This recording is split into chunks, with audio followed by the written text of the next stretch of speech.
Hey, how you doing? And welcome to Stocktails, your fortnightly dose of investment ideas and mixology magic. I'm Ali Selby. And I'm Armina Rosenberg, better known as ARMS, and we're here to bring a little bit of fun to the finance world. You can learn how to invest and also have a good time while doing it. In each episode, we'll be exploring some of the major themes that are taking over the market right now, as well as some of the stocks you can use to play them.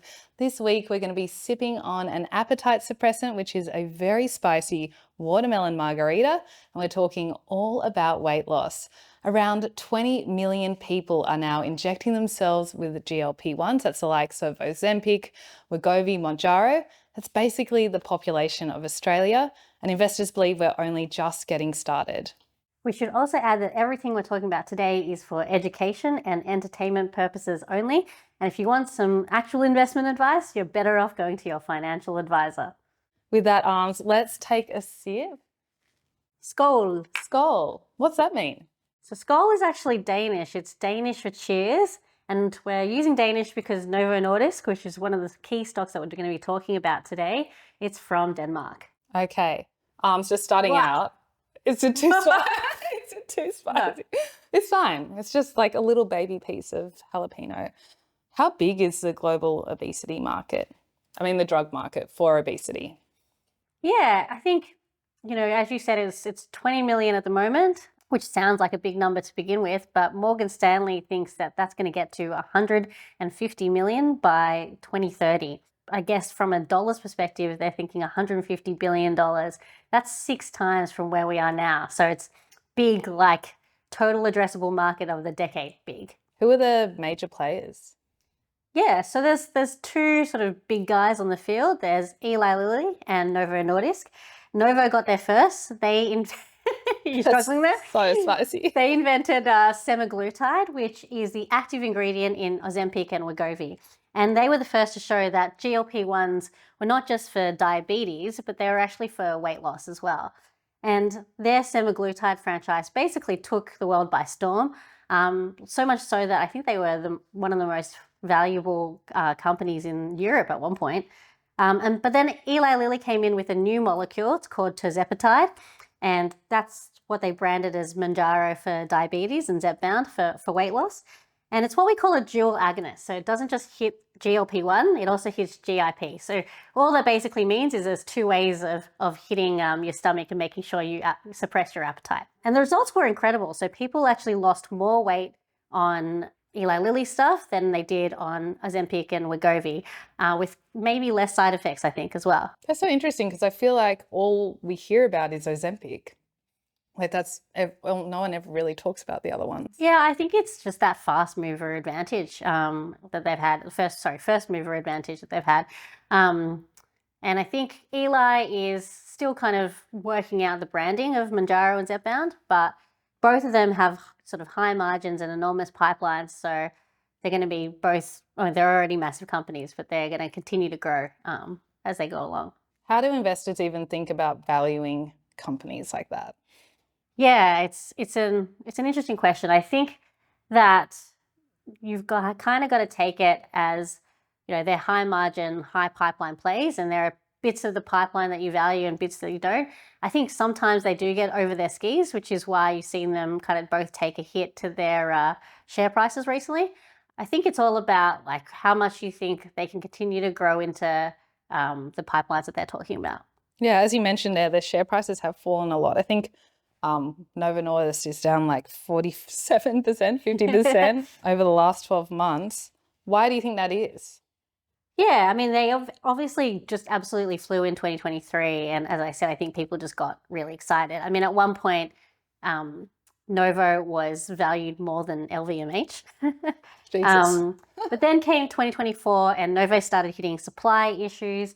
They lost market share to Lilly in both the US and Europe. And there was kind of all of these compounding pharmacies that came out. So basically like, I guess, knockoff versions of their drugs.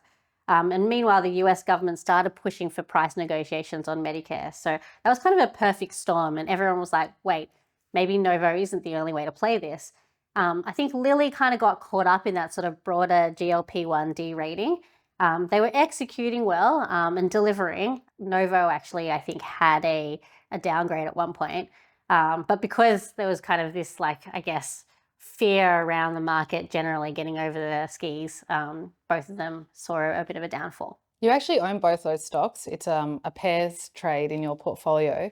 Can you explain what a pairs trade is for us novices who may not know?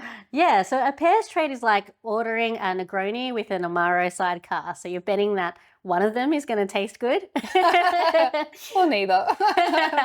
But more technically, or I should say off the cocktail pun side, you go long the stock you think is going to outperform, and you go short the stock that you think is going to underperform. So what that means is it gets rid of the sector beta. So if you think the whole sector is going up, or even if you think the whole sector is going down, you're betting on who's going to do better in that sector versus who's not. So that's what we think. We think Eli Lilly is going to do better than Novo, and that's because we think it has a superior product, it's executing in a better fashion, and it has a better pipeline. One of the things we're really excited about actually for Eli is they have an oral GLP-1 coming out. So obviously, Ozempic and Wegovy are injectables, so you've got to use needles to put them in. I know you hate needles. I weirdly love needles. I don't know why. But that sounds really weird, but it's more that I love giving blood, guys. She's a good person. Yeah. An oral GLP-1 is going to completely open up the total addressable market of those drugs. And it's funny, we actually own another stock in our portfolio called Chugai Pharmaceutical, which is developing that oral GLP-1, which is called Orforglipron, for Eli Lilly. Yeah, that was my next question. I wanted to ask about Chugai. You actually used AI to identify that stock. How did that even happen? Yeah, so as you know, we have our amazing software, it's proprietary, internal use only. It's called Torient. It goes through 35,000 articles a week looking for stocks according to an investment thesis that we hold. And one of the things we're looking for is some sort of long-term structural strategy change. And that could be the development of new drugs. And actually, Torient brought in Chugai. It was actually from Nikkei Asia and written in Japanese characters. So, I don't know about you, but I can't read Japanese. So I definitely cannot. definitely isn't a stock that we would have gotten from anywhere else but Torient. And it talked about how Chugai was developing a whole host of new drugs. It actually didn't specifically talk about GLP-1s, which is where the human came in, because I went in and I went, oh, that sounds interesting, development of new drugs. I know that they are backed by Roche, so let's have a look at what they're developing. And I found that they were developing this oral GLP-1. And not just the oral GLP-1, they're also developing a drug called GYM329 or GYM329. I actually don't know if GYM stands for something. I don't think it does. I think I tried to do some research, it doesn't. So they just decided to call it like the gym basically. And the reason they did that is a lot of the issues with these GLP-1 drugs is they lose you weight, but they also lose your muscle mass as well. Yeah.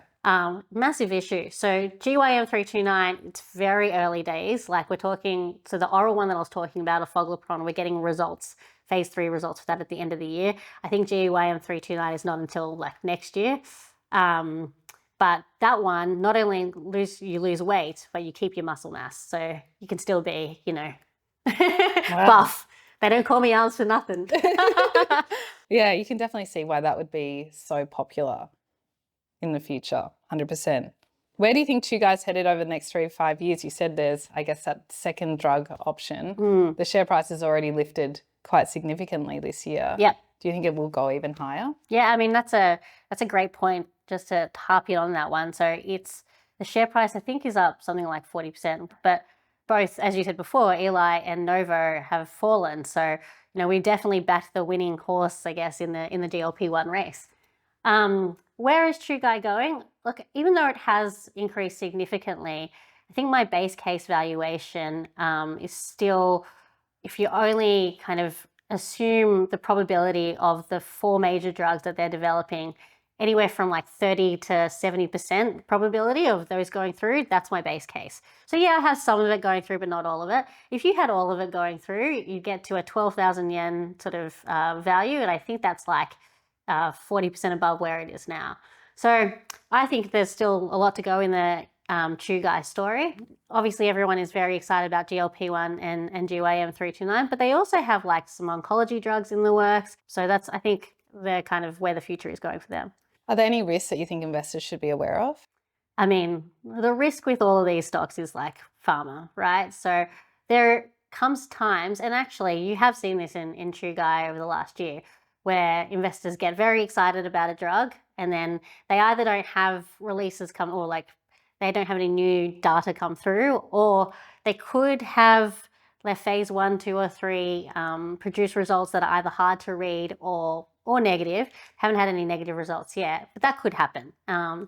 And I guess you mitigate that risk. One, we've mitigated it by having other players. So we do have Eli Lilly as well that we're long, and Eli Lilly tends to license these drugs. So they've licensed the oral GLP-1 for from Chugai. So Chugai is like, I guess, the riskier development play. Eli is the, like, we're going to go out to the consumer play. So that's probably the one way that we've kind of worked out how to play the risk there. Well, we definitely haven't finished our cocktail, so I think that's all we have time for. Thank you so much for sharing your insights, and thank you for listening in and watching this podcast. I hope you stay tuned for the next one. Cheers.